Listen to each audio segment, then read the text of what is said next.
Welcome back to Bridging Beings. I am Evie, and today's reading is one of the hardest ones I think I've ever done.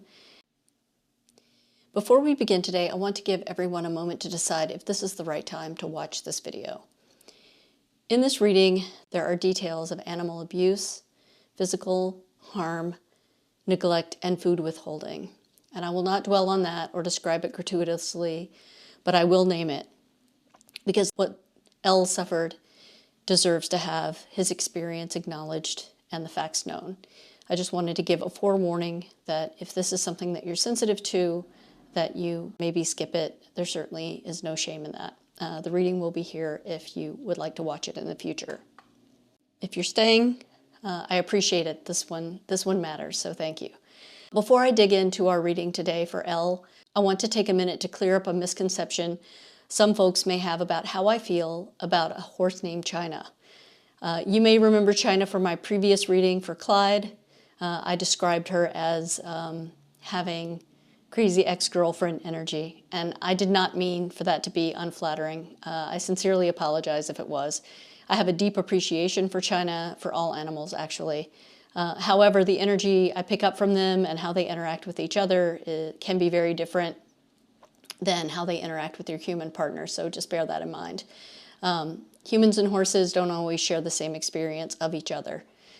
That said, China, I love you. I'm glad you are in E's herd, and I hope to meet you in real life someday. So, okay, let's talk about L. Here we have him. Beautiful, beautiful L. This reading comes from E, who many of you are familiar with and will recognize from previous readings. She has a gift for finding the horses that need her most, and Elle is definitely one of those horses. Elle came into E's life after a life that we are still piecing together. What we know is that his previous situation prior to coming to the farm where E found him was not good. And what I found when I tuned in and connected with him told me it was so much worse than not good. I'll be honest with you, it was one of the most emotionally draining and heavy readings I've ever done. I remember keeping the channel open across multiple days to keep as much information coming in as I could. And what this horse revealed about what happened to him was stunning. But as we'll see later in the reading, his attitude and his hope were just awe-inspiring. So the first thing I felt when I connected with Elle was not presence, it was absence. He was numbed out and disassociated. He wasn't just this sort of vacant escaping. He was really, truly dissociating, numbing and freezing, and using those as strategies to deal with everything that had been happening to him prior to his arrival at E's farm. And as many listeners can relate, when the world becomes just a little bit too much to process, you just stop processing it. You go somewhere inside yourself where the thing that is happening to you isn't quite reaching you. And that's what Elle was doing. Underneath the numbness and the years of learned invisibility, there he was, a real horse, curious, willful, headstrong, full of personality. If you separated him from the dissociation, you could really see who he really was. He had a destiny all his own, which we'll discover, that was really his North Star. And my sense is that his personality is probably what got him into trouble with the people who hurt him. He was curious, he was willing, he would push back if you hurt him. He was not a horse who made himself small very easily, and for the wrong people, that was just unacceptable. So let's talk about what he showed me. I'm going to be direct because he deserves that, but I also want to balance that out with sensationalizing his abuse, which I don't want to do. I have a clear picture of what happened, but there are layers he didn't want to show or open up to yet, and I understand that. One of Elle's previous owners was very physically and psychologically abusive. Elle was taunted, he was ridiculed, his curious personality was often used against him. People where he was living would trick him into harmful situations and then laugh when he struggled. There was a lot of neglect. Food, something so essential to everyday living, was withheld as a form of punishment. When he was deemed disobedient, or he pushed back, or he tried to escape, or maybe he was just too much of himself, food was withheld. So, you have to stop and think about that for a second and what that does to somebody, a living being over time, what it teaches the body, what it teaches the spirit. that your most basic needs are conditional, that you have to earn the right to be fed, which just seems so utterly ridiculous. That existing fully as yourself, it comes at a cost. I told E that she would have a lot of work to do with L around food as a reward and feeding him in general terms, and that turned out to be true, though he's making great progress, and we'll get into that as we get into the reading. He also kept showing me his hips, so very specifically that kind of outer bony part of the hips. Either he was struck there or he was forced to stand in ways that restricted the full range of motion in that joint over a long period of time. So he was showing me some sensitivity there and a lack of range of movement. There were some other injuries he showed me that he discovered as well on his coat that I won't mention here, but they were dire. And E has been working through all of this with L physically and also trying to help him process a lot of it mentally as well. When I asked how extensive it was, the whole of what he'd kind of carried through, what I got was an image of like every warning light on a car dashboard coming on all at once, like everything. It's like all the lights, all the flashes, all the things. He was just carrying around a lot of just, 5 alarms. And I want to say this clearly, whoever these people were, this was not discipline. It was not correction. It was not teaching. It was cruelty. And what he lived through is dire. I think the fact that he's still here, still willing to be in a relationship with a human at all, is something that is extraordinary and should not be taken lightly. So when I tuned in and asked L what he wanted E to know, what he wanted everyone working with him to understand, he gave me this. I'll say it as close to verbatim as I can, because it really broke my heart that he felt the need to apologize for developing defense mechanisms that literally kept him alive. His words were, "Take it easy on me. I'm sorry I'm not always present. Please give me a second chance before you discipline me. I'm not sure what humans want from me. My body hurts." It's just heartbreaking. So he apologized for disassociating. He asked, gently, without anger, for a second chance. Because in his experience, that's just how it is. You fall short and then you're punished. You don't live up to expectations, you don't get any food. And that's the sequence he knows. He's not being dramatic. He's describing the world as he's always experienced it, which is super sad. The fact that E's home is different is going to be something he's going to have to get used to. In her world, you fall short, and she tries to understand why, and she tries to help you. He may not fully believe that's possible, but he will learn. So there's that kind of learning curve between, is this really real, and can I trust it, and where he came from. And that is important for E to hold on to as she works with him, because each day that passes without punishment, with evidence of him slowly being able to know he's safe, that he's wanted, that his presence is needed, even when he's not perfect, will be building on his confidence and helping him adjust to having a really good partnership. So one of the things that E wanted to know was how L would be received by the herd. And at the time, they were all cautious and kind of standing by to see how it would go. And he's been there for a little while now. And they've really taken a liking to him. They're teaching him how to be a self-regulated horse. He was never in a real herd, so he doesn't understand what that means, how to behave, how to interact, what the pecking order is. The herd is patient with him, and they're teaching him basically how to be a horse.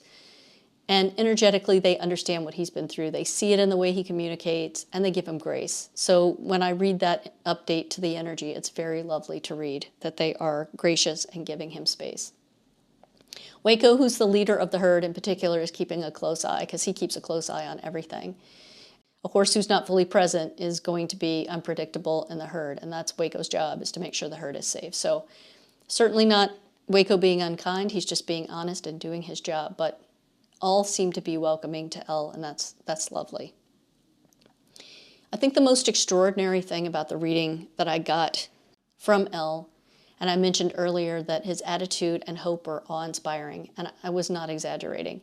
Despite everything, the pain, the abuse, the years of life that gave him no reason to believe that things could be different, he made a wish, like a little kid. The phrase I kept hearing repeated was very deliberate. It was, "This is my wish upon a star." He literally held out hope beyond hope that he would be taken out of his misery by a loving human partner and be seen for who he really is. L's star was hope, that kind of internal point of light that you aim at when you have no map, no evidence, no reason to believe the direction you're going will take you anywhere near where you want to go. It was a universal leap of faith, and it was extraordinary.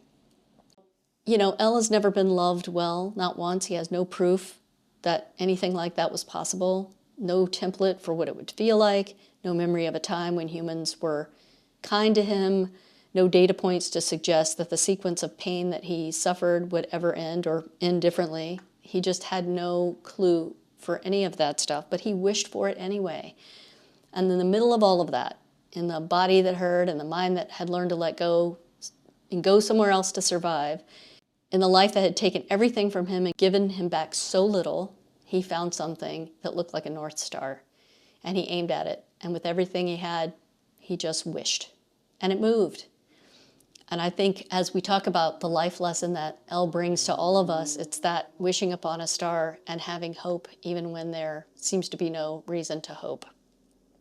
So E appeared in L's life after a series of very serendipitous events and circumstances, and L's wish was granted. And I don't know how to explain that. I don't know what it says about the universe or about hope or about what happens when a being chooses to reach for something it has never known, but I know it happened, and I know that in all of the readings I have ever done, all the animals I've connected with, I have never encountered a leap of faith that's quite like this one. L dove off the proverbial cliff, no net, from the bottom of a very dark place, and the universe caught him before he landed. And that is an extraordinary story for all of us.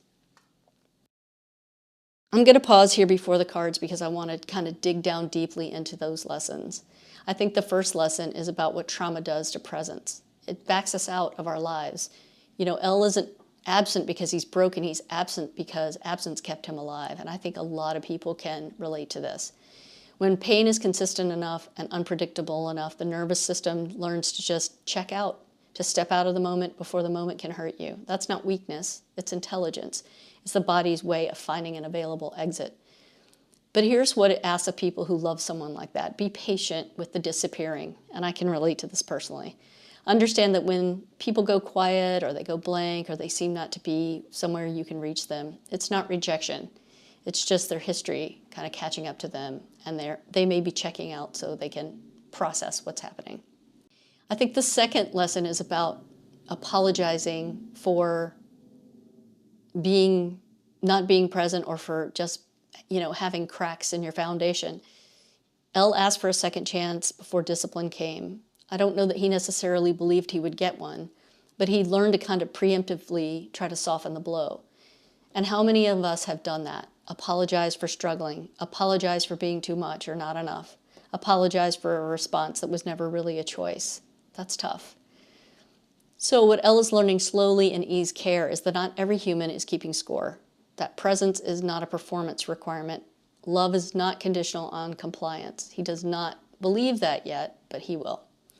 And I think the third and final lesson is, and this one, it kind of gets me every time, is that he is all about hope without evidence. Most of us, if we're honest, only hope for things that there is a reason to think hope is warranted. When we have seen it work before, the odds are we'll get it, or the odds are not completely against us, we anchor our faith in something. A prior experience, a pattern, a person who has shown us it's possible.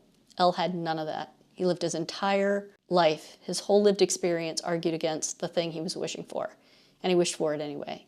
Not because he had proof, not because the universe had given him any indication it was listening, but because somewhere in him, beneath the damage, the walls, the years of learned invisibility, there was something that refused to stop reaching. And that is a big lesson for us all, to have the courage to keep reaching, even when it feels hopeless. I don't know what to call that. Is it resilience? That feels a little clinical. Courage feels a little too intentional. Maybe it's simply the most fundamental thing about being alive, the part of us that keeps aiming at a star even when we cannot see what's behind it. L found his star, he found E, and that's amazing. Not just for him, but for every one of us who is mid-wish right now, in the dark, not sure if anyone is listening. My message to you is keep on wishing. All right, let's get to the cards. Give ourselves a little bit of a palate cleanser here, because this was a heavy, heavy reading. We're going to move you aside, lovely L. Ooh, that was a good shuffle.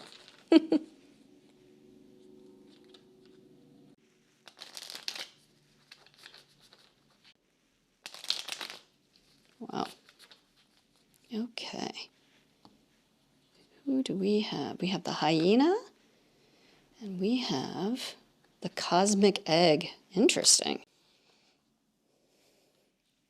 Okay, the hyena. Humor, wit, sarcasm. The hyena personality is a jokester and crowd pleaser.